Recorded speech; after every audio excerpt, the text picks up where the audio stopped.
की लाडली और राणो वन को ठूठ समझ आई समझो नहीं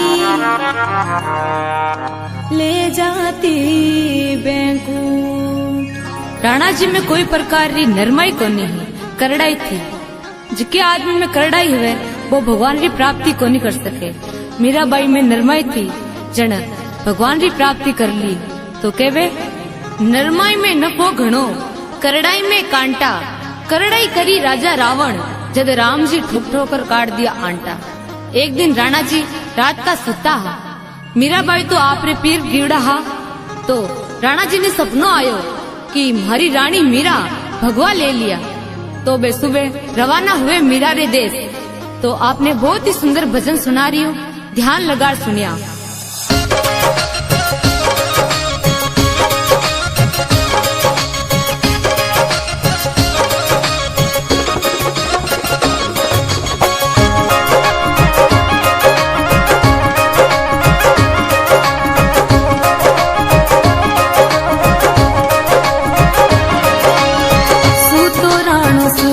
भर नींद में वाड़ी राणा वो, तू तो राणा सुख भर नींद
जमात में वाड़ी राणा हो, सामी मिल गई साधारी जमात में वाड़ी राणा हो, बीच में मेड़तनी आवे नाचती, बीच में मेड़तनी आवे नाचती। चटकी राणा जी ने रीस में वाड़ी राणा हो, चटकी राणा जी ने रीस में वाड़ी राणा हो, काढ़े खड़ग राणो को पियो, काढ़े खड़ग राणो को पियो। सूतो राणो सुख भर नींद में वाड़ी राणा हो, सूतो राणो सुख भर नींद में वाड़ी राणा हो, सुतोड़ा राणा ने सपनो आवियो, सुतोड़ा राणा ने सपनो आवियो।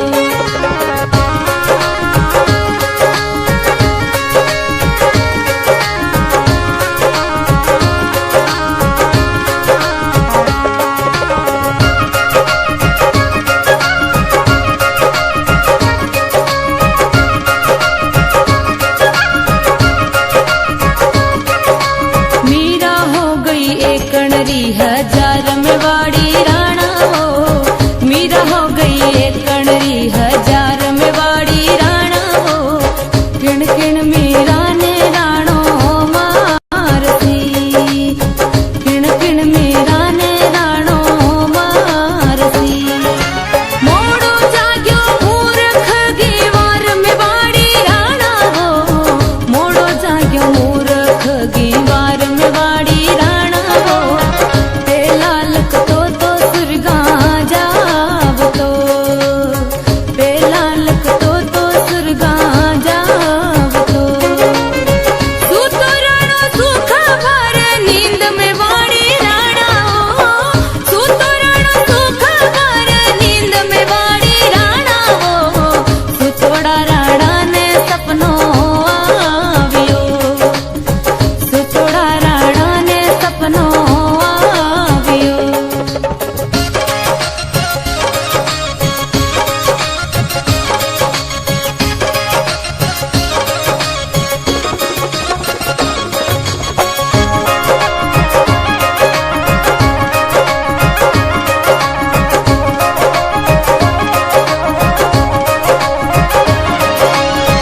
गावे गावे मीरा जारा वेंकुटा में वासा हो, गावे गावे मीरा जारा वेंकुटा में वासा हो, सुनिया सांभलिया भवजल उतरे, सुनिया सांभलिया भवजल उतरे। सूतो राणो सुख भर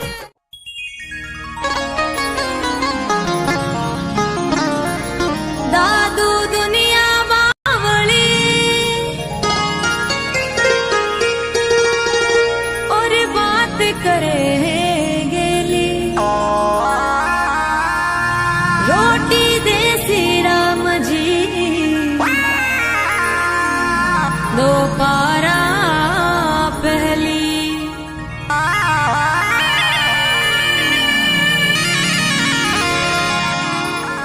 जो आपने कर्मा में लिखियोड़ो है वो तो भगवान भी कोनी राखे।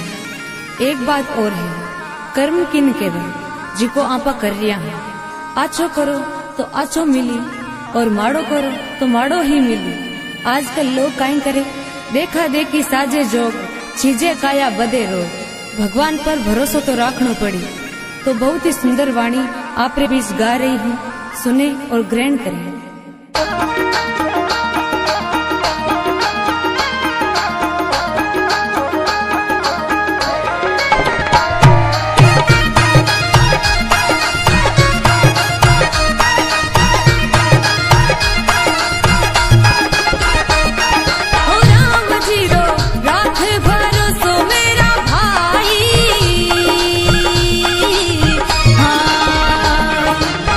जे तू राखे राम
कलयुग आयो खूब जी, एक एक रो बेरी, भाव भगति जाने नहीं, आँख्या काढ़े केरी।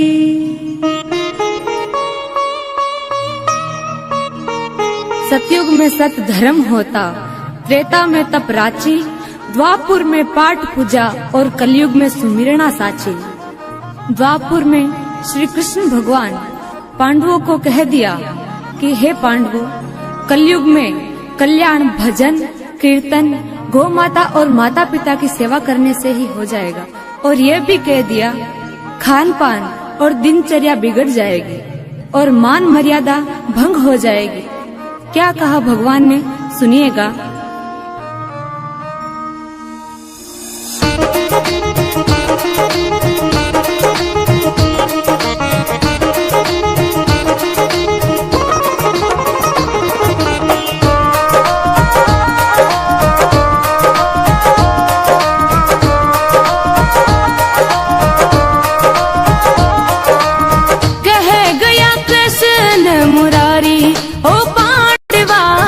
कलयुग आसी भारी, हाँ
माँ को देखो बेटे को कितना लाड लडाती है, 9 मास गर्भ में रखती है, वो अपना दूध पिलाती है, खुद सोती है गीले में, सूखे में उसे सुलाती है, मल मूत्र सदा ही धोती है, बलिहारी उन पर जाती है। ऐसी माँ को जो नर त्यागे, वो पुत्र नहीं का पुत्र है, और कहलाता दूध हरामी है। माँ मद मीठा माँ मद राही, माँ से मक्खन और माँ से मलाई, माँ मक्का और माँ है मंदिर, और माँ की शान बता दे भाई। हर इंसान धरती पर जन्म लेकर दुख और सुख महसूस करता है और चाहता है हमें सुख मिले, तो मिलता क्यों नहीं? क्योंकि एक झोली में फूल है और एक झोली में कांटेरी। कोई कारण होगा। कारण क्या है सुनिए। जहाँ आप रहते हो वहाँ गंदगी होगी तो बदबू ही आएगी, और वहाँ से सफाई कर ली तो खुशबू आएगी। मेरा कहने का मतलब है, शरीर रूपी महल में आत्मा रूपी इंसान रहता है। अगर उस आत्मा को परमात्मा से नहीं जोड़ा तो बदबू आएगी। तो आप और हमें क्या करना है? उठते बैठते चलते फिरते और सोते समय नाम लेना है, हे नाथ, हे मेरे नाथ, मैं आपको भूलूं नहीं। और जब तक माता पिता हैं, भाव से उनकी सेवा करनी है। क्योंकि पूत कपूत हो सकता है पर माइत कुमाइत नहीं हो सकता मेरे भाई और बहनों। क्योंकि माँ बाप अपना काजू और पिस्ता है, ये नहीं तोड़ सके खून का रिश्ता। यह बात समझ लो, सुख आ जाएगा। तो आइए जन्म देने वाली माँ की तरफ आपको ले जाते हैं।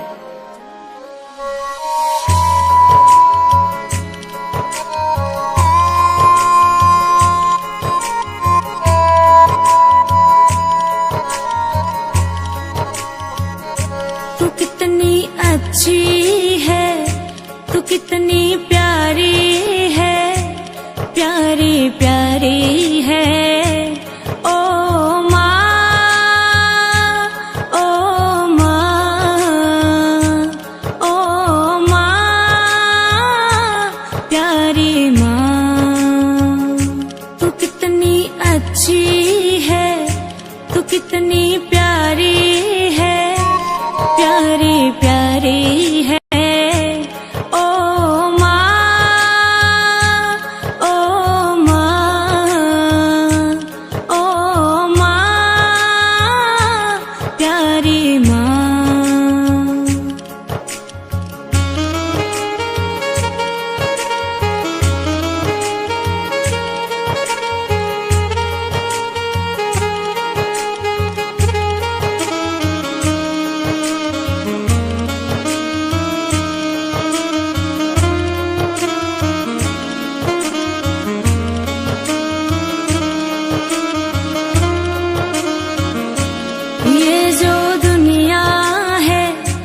वन है कांटों का, ये जो दुनिया है वन है कांटों का, तू फुलवारी है। ओ माँ, ओ माँ, ओ माँ, प्यारी माँ। तू कितनी अच्छी है, तू कितनी प्यारी है, प्यारी प्यारी है। ओ माँ, ओ माँ, ओ माँ, प्यारी माँ।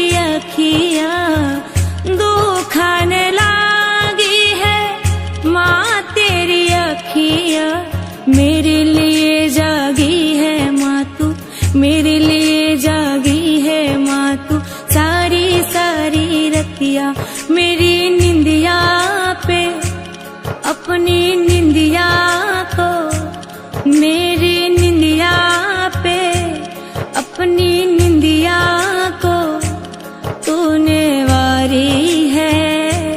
ओ माँ, ओ माँ, ओ माँ, प्यारी माँ, तू कितनी अच्छी है, तू कितनी प्यारी है, प्यारी प्यारी है। ओ माँ,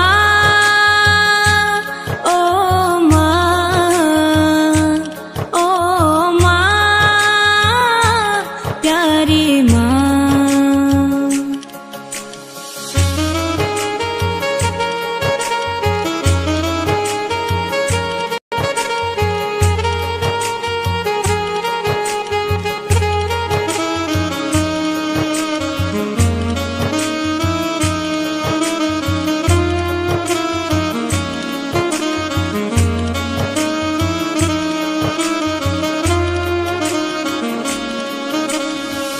अपना नहीं है सुख दुख कोई, अपना नहीं है सुख दुख कोई।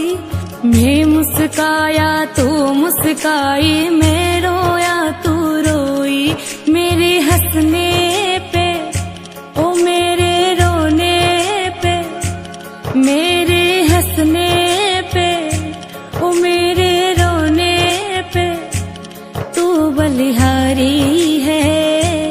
ओ माँ, ओ माँ, मजबूत बना रखना मन में, दिल को दुख दरिया उधर सावना नहीं, चलना रीत बडेरा की, बिन स्वार्थ बेर बसावणो नहीं।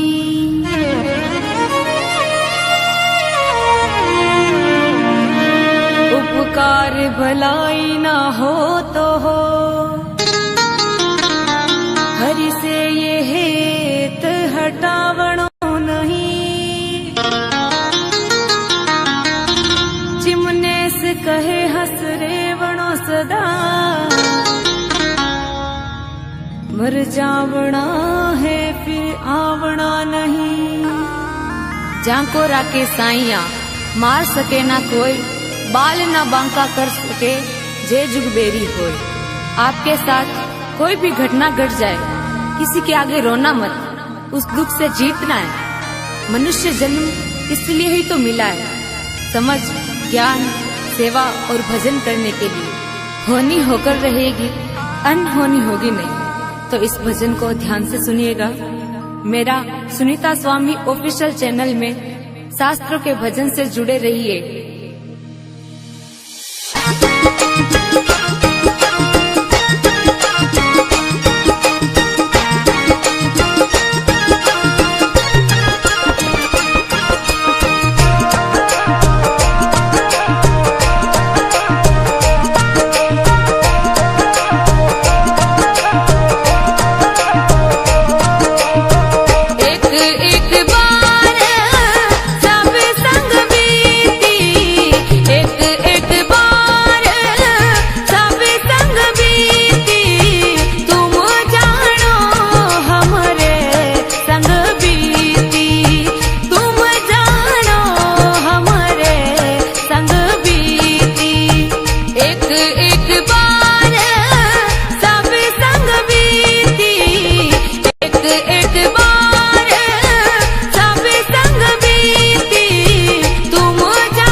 राम नाम रटते रहो,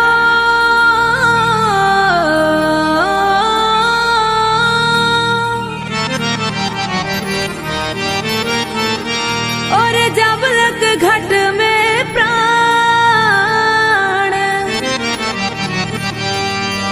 कबू हक दीन दयाल के,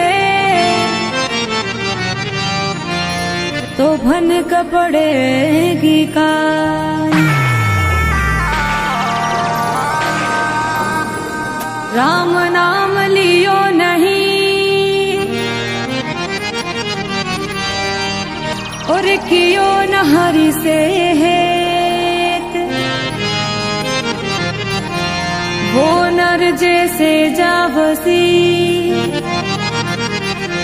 जो मोड़ी रोखे।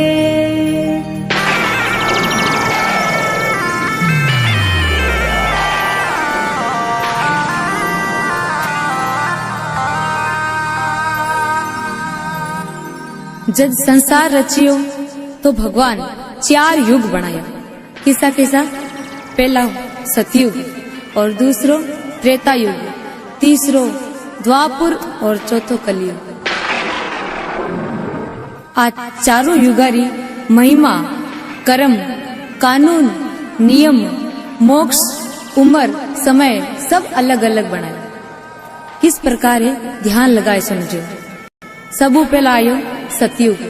सतयुग री उम्र थी 17,28,000 वर्ष, और सतयुग में आदमी री उम्र थी 1,00,000 वर्ष, और सतयुग में आदमी री हाइट थी 21 हाथ लंबी, और सतयुग में हजारों साल तपस्या करने से जीव रो कल्याण होता। फिर आयो त्रेता युग। त्रेता युग री उम्र और कम हुई। त्रेता युग री उम्र थी 12,64,000 वर्ष।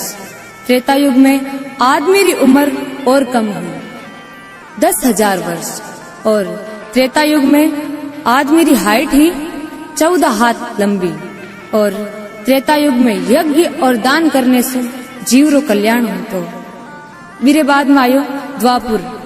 द्वापुर की उम्र थी 8,64,000 वर्ष, और द्वापुर में आदमी री उम्र थी 1,000 वर्ष, और द्वापुर में आदमी री हाइट ही 7 हाथ लंबी, और द्वापुर में पाठ और पूजा करने से जीव रो कल्याण होता। मेरे बाद में आयो कलयुग। आपनो जन्म कलयुग में हुआ। कलयुग री उम्र है 4,32,000 वर्ष। कलयुग में आदमी री उम्र सिर्फ 120 वर्ष, और कलयुग में आदमी री हाइट है सिर्फ 3.5 हाथ लंबी। अभी तो कलयुग ने 5100 साल ही बीत्या है। कलयुग में भक्ति बड़ी सरल है।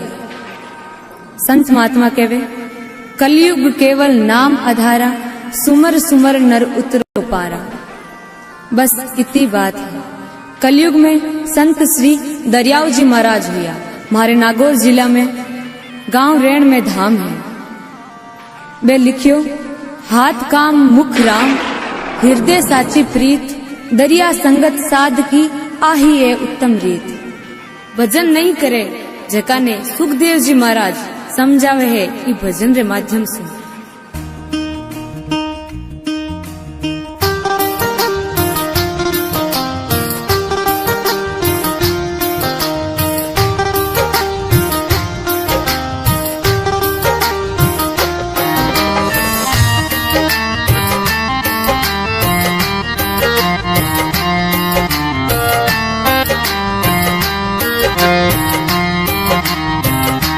मुख से राम राम बोल,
मुख से राम राम बोल तेरा क्या लगेगा मोल। मुख से राम राम बोल तेरा क्या लगेगा मोल।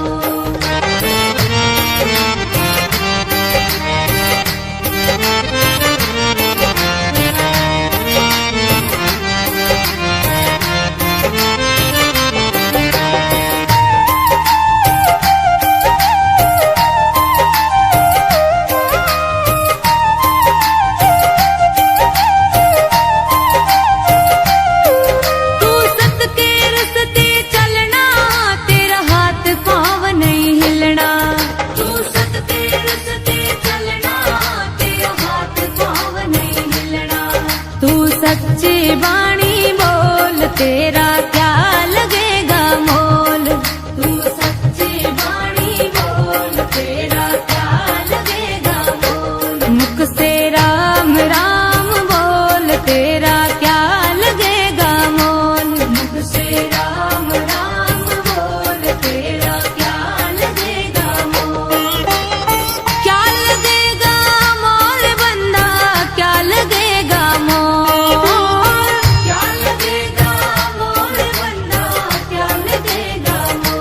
मुख से राम राम बोल तेरा क्या लगेगा मोल। मुख से राम राम बोल तेरा क्या लगेगा मोल।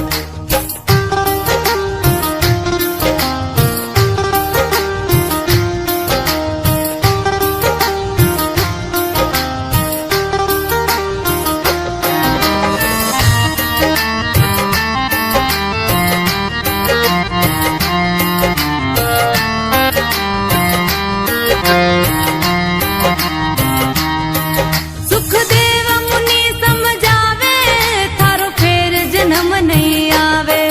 सुखदेव मुनि समझावे राम नाम की झोपड़ी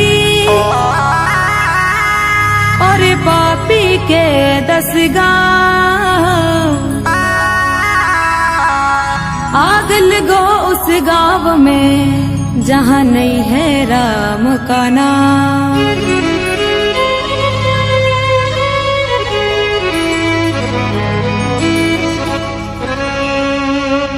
बंदा चला जद शहर को मन में बड़े अरमान थे। एक तरफ थी झाड़ियां और एक तरफ शमशान थी। जब ठोकर लगी हड्डी की वो उनके बयान थे। अकड़ करके मच्चल बंदे हम भी कभी इंसान थे। और कवि कहे बेमाता में सांसों पड़ियो डांडेरी जिग्या मिनख घड़ियो। लगाना था सींग और पूंछ लगा दी दाढ़ी और मूंछ। मनुष्य को कभी घमंड अभिमान नहीं करना चाहिए। तो इस भजन को ध्यान से सुनिएगा।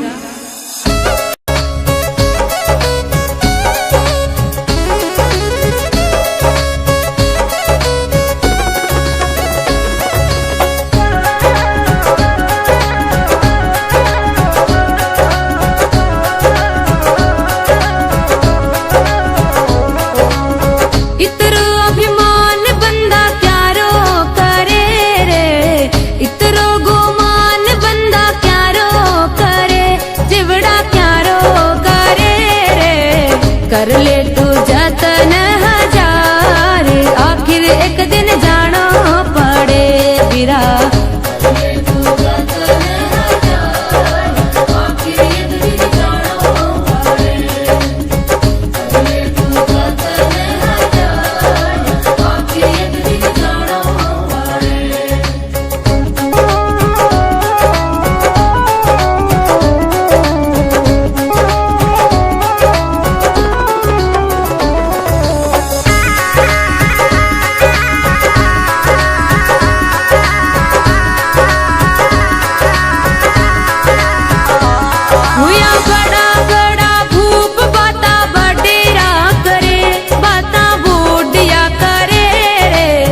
पडरिया धनुष का बाण जिग्या पर गाया घास चरे जरा।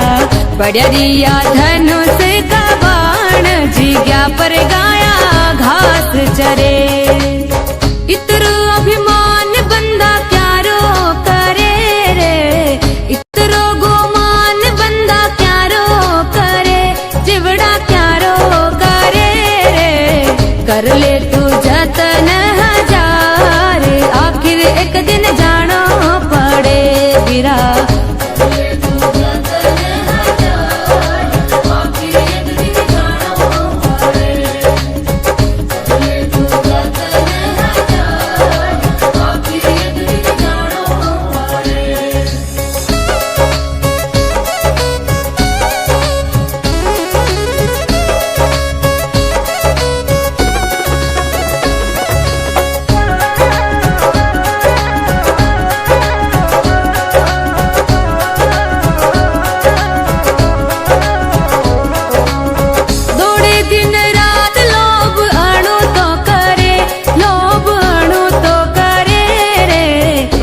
होवेला तू बम्बीर वालो साप धरती पर पड़ियो लिकट्या करे बिरा होवेला तू बम्बीर वालो साप धरती पर पड़ियो लिकट्या करे इतरो अभिमान बंदा क्यारो करे रे इतरो गुमान बंदा क्यारो करे चिवड़ा क्यारो करे रे कर ले तू जतन हजार आखिर एक दिन जाना पड़े बिरा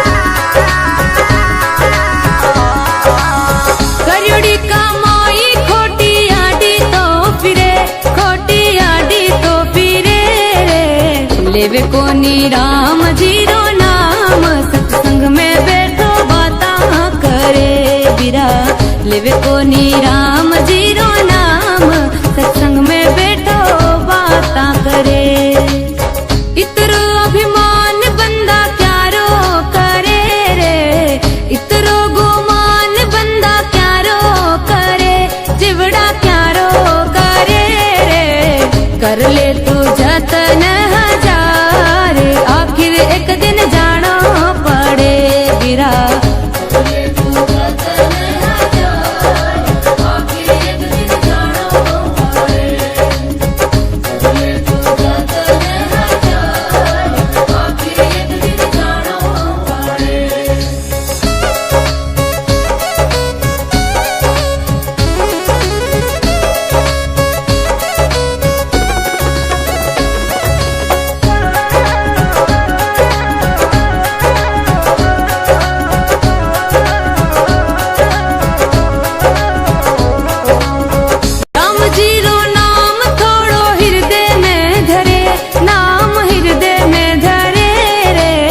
दास भगत रट राम संवरियो बेड़ा पार करे बिरा दास भगत रट राम संवरियो बेड़ा पार करे इतरो अभिमान बंदा क्यारो करे रे इतरो गुमान बंदा क्यारो करे चिवड़ा क्यारो करे रे कर ले